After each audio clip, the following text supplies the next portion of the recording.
আসসালামু আলাইকুম প্রিয় নবম দশম শ্রেণীর শিক্ষার্থীরা। এবার আমরা শিখব কিভাবে একটি নির্দিষ্ট ত্রিভুজের বহির্বৃত্ত অঙ্কন করা যায়। আমাদের ঠিক আগের অন্তবৃত্ত এবং পরিবৃত্তের মতো এখানেও একটা নির্দিষ্ট ত্রিভুজ অঙ্কন করতে হবে। আমি একটি ত্রিভুজ অঙ্কন করেছি। এবার এই ত্রিভুজ থেকে আমাদের বহির্বৃত্ত অঙ্কন করতে হবে। শুরুতে আমি বলে রাখি, বহির্বৃত্ত কথার অর্থ হলো ত্রিভুজের বাহিরে বৃত্ত অঙ্কন করা। আমরা এই ত্রিভুজের বহির্বৃত্ত অঙ্কনের জন্য শুরুতেই দুটো বাহুকে বর্ধিত করে ফেলবো। এ বি এবং এই বাহুগুলো নামকরণ করতে পারো যে এ, বি এবং সি। আমরা শুরুতে এ বি এবং বিসি বাহুকে বর্ধিত করে ফেলবো, কারণ আমাদের উদ্দেশ্য হচ্ছে ত্রিভুজের বাহিরে বৃত্ত অঙ্কন করা। আমরা এই বাহুগুলোকে বর্ধিত করে দিলাম, বর্ধিত করে দিব। এবার আমরা এই ত্রিভুজের এই এ কোণের বহিরংশ এবং সি কোণের বহি অংশকে সমদ্বিখণ্ডিত করব। সমদ্বিখণ্ডিত করতে ইতিপূর্বে তোমরা শিখে ফেলছো যে আমরা কি করব, একটা নির্দিষ্ট ব্যাসার্ধ দিয়ে একটি কোণ অঙ্কন করব। এবার এই বিন্দুগুলোতে ছেদ করে এটার সমান অথবা অর্ধেকের বেশি ব্যাসার্ধ দিয়ে দুটো বৃত্তচাপ অঙ্কন করব, যা বৃত্তচাপ অঙ্কন করব এবং এগুলো খুব সূক্ষ্মভাবে আমরা যোগ করব, কারণ বারবার বলি যে বৃত্তের ভুলগুলো খুব সহজেই ধরা যায়। এইটাকে আমরা খুব সূক্ষ্মভাবে যোগ করব। ঠিক একইভাবে এই কোণকেও আমরা সমদ্বিখণ্ডিত করব। সমদ্বিখণ্ডিত করব, একটা নির্দিষ্ট ব্যাসার্ধ নিব, আবার এখান থেকে ওই ব্যাসার্ধের সমান অথবা অর্ধেকের বেশি ব্যাসার্ধ নিয়ে আমরা দুটো বৃত্তচাপ অঙ্কন করব। দুটো বৃত্তচাপ অঙ্কন করব এবং খুবই সূক্ষ্মভাবে আবারও আমরা এগুলোকে যোগ করব।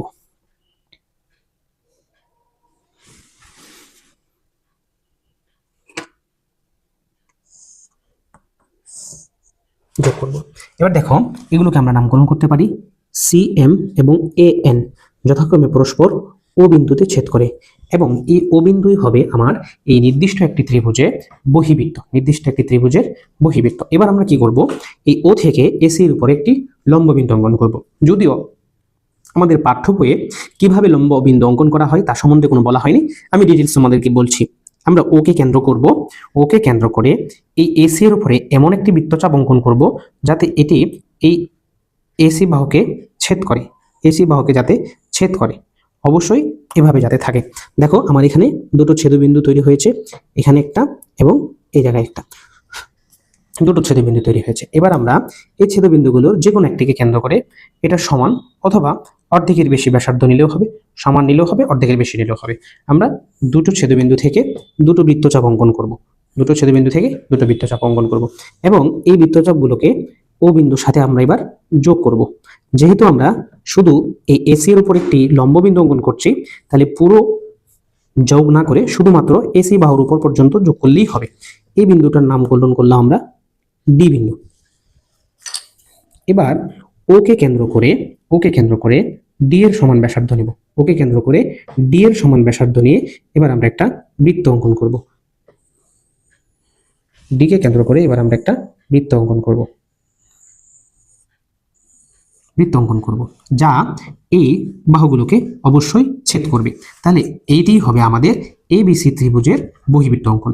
আশা করছি তোমরা বিষয়টা খুব সুন্দর করে বুঝতে পারছো এবং এটার বিবরণটাও খুব সুন্দর করে লেখা যায়। যে মনে করি এবিসি একটি নির্দিষ্ট ত্রিভুজ, এবিসি এর এবি বাহু এবং বিসি বাহুকে বর্ধিত করি। এবার এ এবং সি কোণের বহি অংশগুলোকে সমদ্বিখণ্ডিত করব, যা যথাক্রমে এ এন এবং সি এম রেখা পরস্পর ও বিন্দুতে ছেদ করে। ও থেকে এসি এর উপরে ডি লম্ব বিন্দু অঙ্কন করি এবং ওডি এর সমান ব্যাসার্ধ নিয়ে একটি বৃত্ত অঙ্কন করি, যা এবি এবং বিসি বাহুর বর্ধিত অংশকে ছেদ করে। ঠিক এটাই হলো আমাদের বহির্বৃত্ত অঙ্কন। আশা করছি তোমরা এইভাবে খুব সুন্দর করে অঙ্কন করতে পারবে। ধন্যবাদ সবাইকে। আসসালামু আলাইকুম।